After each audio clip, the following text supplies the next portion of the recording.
Hi class, this is chapter 4 on e-business, and it's the first flip chapter that you're experiencing.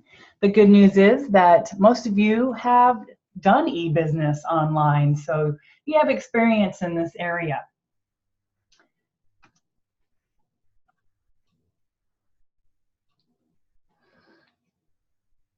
So for e-business, let's first start with internet usage around the world.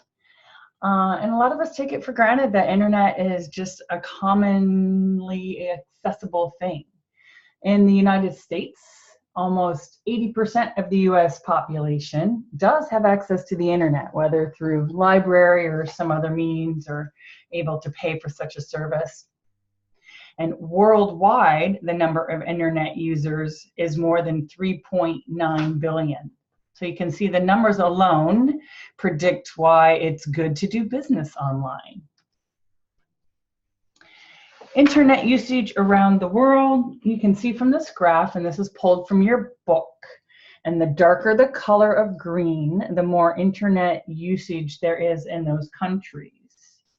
So it shows the percentage of adults who use internet at least occasionally or report using a smartphone. So what observations can you make if you take a quick look at this? Where do you see the dark green? Where's the highest percentages? And then you can see for almost 0 to 20% is white. And what countries are white on this graph? Then let's take into consideration our highest population countries. What's going on in China and then next door there in India? China has the highest number of internet users in the world. Chinese internet users have doubled in just the past decade. And the increase is due to mobile internet users because they use the internet on their smartphones, and that's very popular, just to have a phone, even if they don't have a laptop or any other devices. And then India is the second highest number of internet users, and the majority of the users there are found in urban areas. And of course, there's less access in the rural areas of India. Let's kick it off with some definitions. Well, I've already kicked it off. Let's establish some definitions.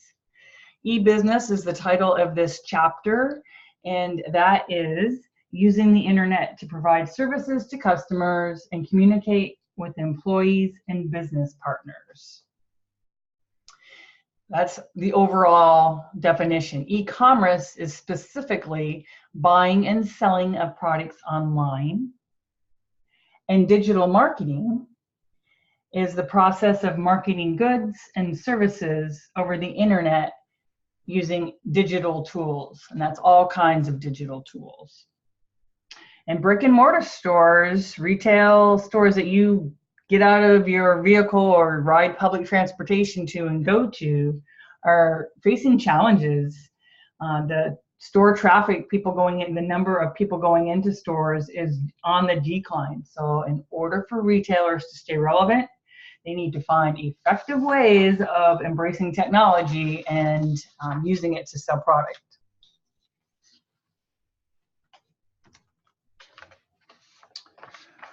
The opportunities offered by digital media are numerous.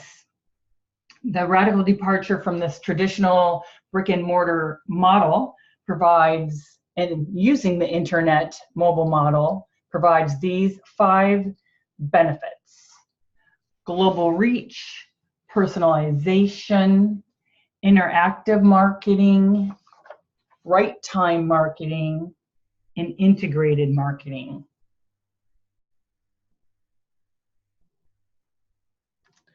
Also shown in Exhibit 4.2 of your books, so breaking down each one, what is meant by global reach. The internet eliminates any geographic barriers, that you do business out of your garage and you can still be selling around the world anywhere. It gives smaller firms a wider audience. An example would be how the entertainment industry has changed, that we see much more availability and access to independent films than traditional entertainment distributors like the Disneys or MGM. Personalization is the ability to create products to meet customer specifications.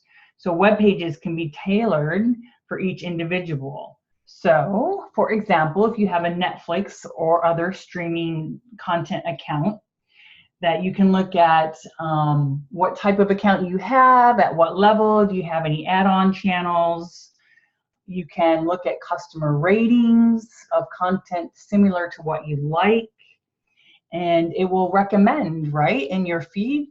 Netflix will recommend content for you based on past experience. So that is a delightful example of personalization.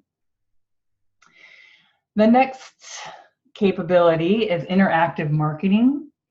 And this is the ability to deliver a more relevant marketing messages to consumers and customers on event triggers.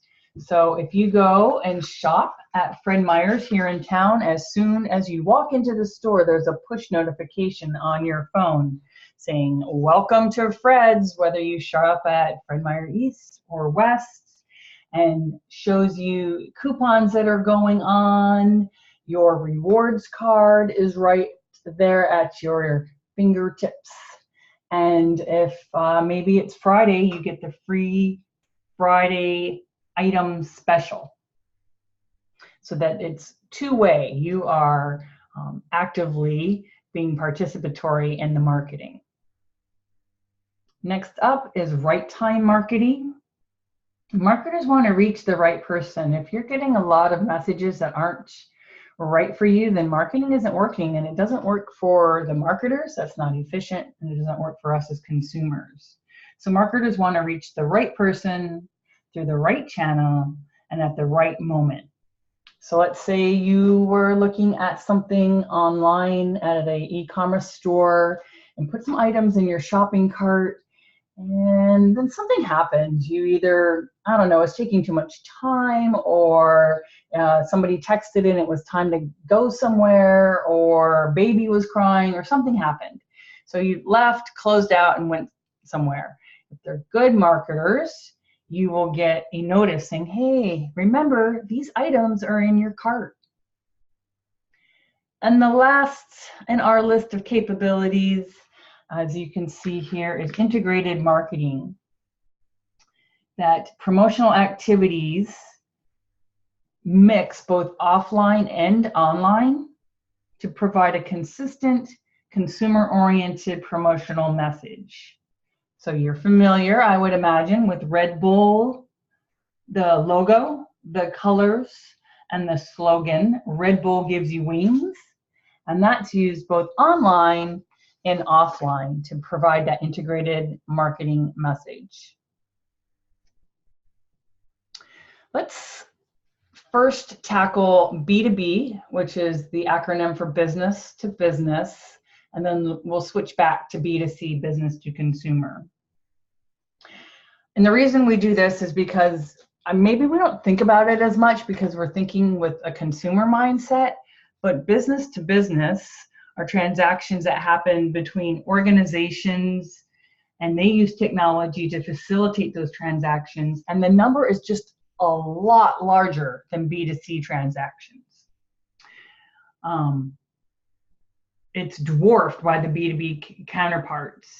It's almost double of consumer transactions. And increasingly, technology is used to streamline and make better use of time and better use of money. The four forms of e-business in the B2B market. The first one is electronic data interchange, EDI. And this is one of the oldest applications of technology for business transactions. And it's things such as computer-to-computer exchanges of price quotations, purchase orders, invoice, and other sales information that buyers and sellers need to trade. A company like Boeing, that has thousands of suppliers would use this EDI to improve efficiency because it's such a large, complex supply chain. Second tool or form is extranet. Extranet is a secured network used for e-business, and it's accessible through the firm's website by external customers, suppliers, or authorized users. An example might be an advertising agency that's working on a campaign for a company, let's say Pepsi, and they give access to the campaign with a password so that Pepsi can view and provide feedback before actually launching the content to the public.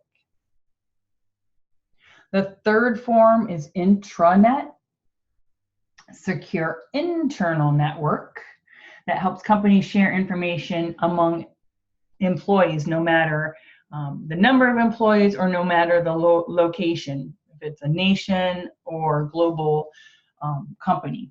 This allows employees to view and share documents on a company server, access customer data, financial reports, inventory counts, and any other data that is collected by the company, and also allows for collaboration on projects using company-based applications for messaging, scheduling, file management, and data analytics. We live in a world where business is just done in coffee shops, waiting in airports, even on airplanes, at home, so that all that information needs to be available for more efficient, streamlined business, and that's what an intranet allows. The last form is private exchange, and that's a mix of extranet and intranet. It's a secure website where a company and its suppliers share all types of data from product design through order delivery. And the key difference here is that a private exchange integrates aspects of the company extranet and its intranet and puts them together on a specialized site. And the example here, looking at these logos, is Walmart and Retail Link. So Walmart has a private exchange it calls Retail Link, and this permits the employees to access sales and inventory information. But also for suppliers, let's say Procter & Gamble or maybe Nestle, can look up Walmart sales data and then forecasts its inventory and its logistics to make sure that product is on the shelves as promised. So there's the extranet for the external companies and intranet for the employees. Let's switch back to the benefits of shopping online and switching back to B2C, which is business to consumer. This is something that I think everybody in the class is familiar with. Online shopping continues to grow quite quickly. In 2015, online sales in the United States was $335 billion, and just 3 years later, in 2018, online sales increased to $513 billion. So you can see it's growing exponentially. The biggest driver in the growth of online shifting is the growth of consumer preferences. More and more people are shopping online, and then conversely, marketers and companies are making it easier for us to shop online. And let's think about it. Perhaps the only people that you do know that don't shop online are an older bunch. Maybe it's your grandparents or uncles or aunts or parents or something like that. But if you look the other way at siblings who are younger than you or nieces and nephews, they don't know anything different than being able to shop at your fingertips on your phone and have something ordered in minutes. All right, so 3 advantages that online shopping provides that over shopping in brick and mortar stores. One is competitive prices. Many of the best deals on products like airfares and hotels can be found online. The web is an ideal place for savvy shoppers to compare from dozens, if not hundreds, of sellers. So if you use a shopping bot like Price Grabber, it goes out and finds, let's say you're looking for computer monitors. It looks at the type and size. You can put that in your query, and the website will display whatever you want. Rank it by highest ranking, customer reviews, or lowest to highest price. And then they don't sell. Price Grabber doesn't sell the monitors. It's gathering the information for you and lets you know from which retailer or where you can buy the computer monitor. The second advantage of online shopping is access and convenience. Online shoppers, we can search for products 24/7 in our pajamas, at any, using the computer, using the phone. Usually, digital marketers want you to create an account and supply your credit card information, and that makes future purchases faster. And think about how many online retailers in which you have accounts. Amazon, maybe Zappos, Cabela's, and if you're a frequent purchaser, you want to make it easier, so you start an account. Keep your payment information there. Keep your profile on there. The last listed online benefit is personalized service. So for the most part, there's no human interaction, but successful companies know how important personalization is to the quality shopping experience. So we're going to use the giant Amazon. They know that, hello, welcome back, Tammy. That here's what you purchased last time. People that are looking at these type of items also wanted this. Which shipping location did you want? Which credit card did you want? Oh, is this a business purchase? That they make it personal to you. So my profile is going to look a lot different than every other person in this class or around the world who's using Amazon. And we like that. I don't want to be looking at stuff that does not interest me. So it works out for both parties.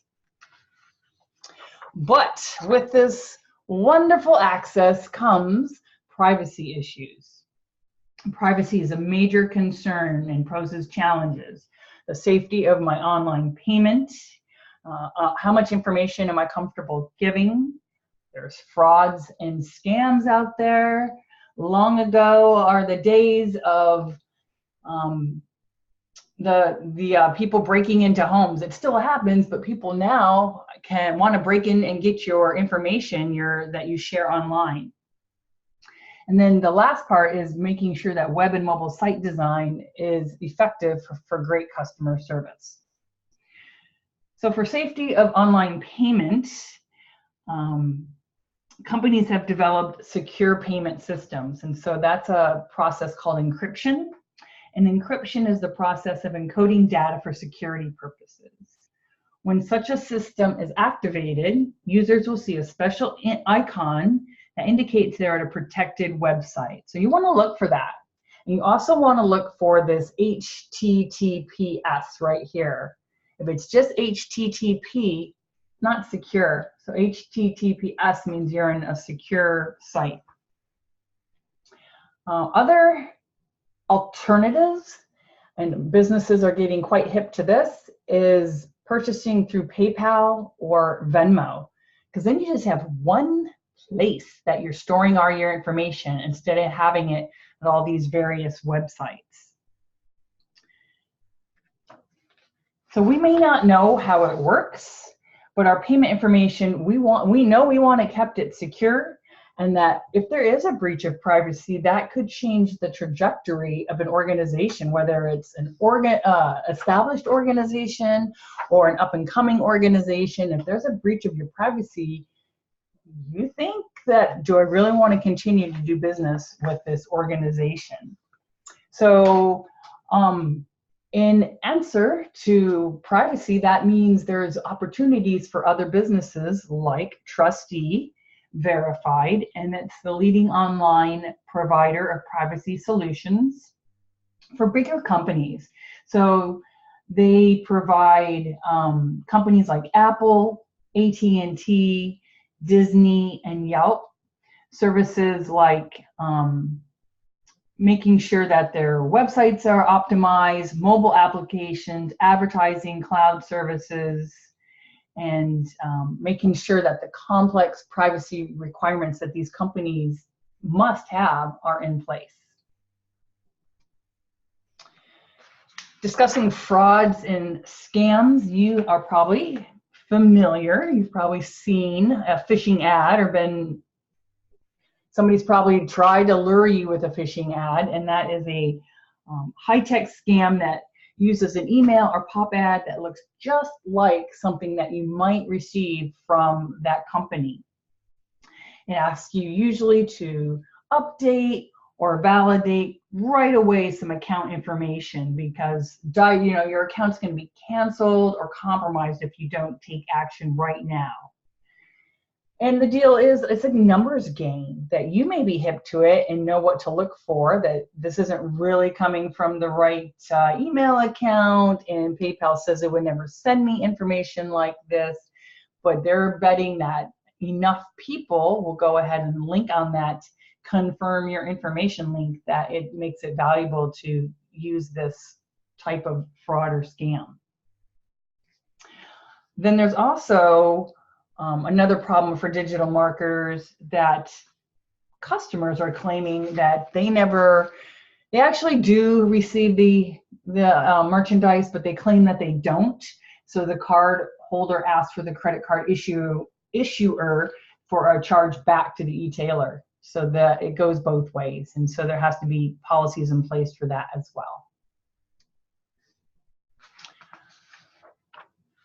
All right, in order for a website to be effective and for us to keep going back to it, it has to be well designed and easy to use. It has to meet our buyer expectations. We want to be able to find products easily, have our questions answered quickly, and maybe we want there to be a chat function or some sort of AI available for questions that aren't listed in the FAQ. But this isn't always the case. We've all been on websites that aren't well designed and easy to use. So things that we want to make sure is that we see product reviews, shopping information, maybe pop-up discount offers, instant chats, and customer question features. Like, I don't know if you've ever had this happen. If you're asking, oh, how do I return this product, and then you get the FAQ that shows, well, here's what other customers have asked. Of course, we want to be able to track our orders, and then there's a process called reverse logistics, which means how easy is it for you to return the merchandise? It just keeps getting easier and easier with Amazon. They are just the king of well-designed customer service, or queen. So if you bought something recently and returned it, now you click on, I want to return, you get a QR code, and you're done. You take it to a you can have it picked up or dropped off to a UPS or post office, your choice, location, and you automatically get your money back. Firms must establish and maintain competitive standards for customer service, and Zappos has a philosophy actually called WOW, W-O-W, all caps. Zappos' approach to customer service is unconventional, and some have described it as even fanatical or insane. And nonetheless, it's hardly surprising because that's Zappos, that's what they do. We're going to deliver a wow experience. Their call center employees have 4 full weeks of training on how to make customers happy before they're actually allowed to start handling calls. Agents don't use scripts, and they never upsell. They are just there to listen and to make sure that the customer is happy no matter what. They have walked a customer through the website who wanted narrow shoes. She had a special size shoe that's hard to find. So they were helping her How do they navigate and find these narrow shoes? Or overnight orders for no extra charge for a special event. They're given that empowerment. Factors that influence e-commerce success can be used for many purposes besides selling goods and services. It can also be to entertain or to provide information and news. E-commerce websites are the ones that do the selling. They get the revenue from whatever they sell right on the spot. Need to attract consumers with good website. Factors that influence e-commerce success. You are going to generate revenue if you can get how many people actually visit your site, and that's called traffic. So whatever you're doing promotion-wise to get people to come to your site, and then how many of those visitors actually buy something, that's called conversions. So you want to know those numbers. How many people are visiting my site? Traffic. How many people actually convert to a sale? Conversion. So to increase the chance of success, e-commerce marketers focus on 4 factors: user experience, product offering, checkout process, and revenue maximization. Let's start with UX. That's the industry acronym for user experience. It's the overall experience customers have when visiting a website. It's the look, the feel of the site, the ease of finding what you want in 1 or 2 clicks, and even the loading speed of the pages. Are you still going to sites where they have flash or video and like, that's not really what I want? Or maybe it is. It depends on the site and what you're after. Customers will leave a slow loading website before they even get to the home page and start looking around. Customers are also likely to leave a website if it's cluttered, complex, the navigation is hard, or if it's just too text heavy. So the UX, the user experience of Airbnb, is phenomenal. It does 2 things very well. It books a place to stay, and it creates a trust between 2 complete strangers. Airbnb has prioritized making it easier to start booking a stay right from home or mobile screen. Super easy. The user experience is fun, and it is personalized. Makes conversational copy such as, "What can we help you find, Edward?" Or in my case, Tammy. And helpful cue text. The conversation, start searching in a delightful way. Let's see here.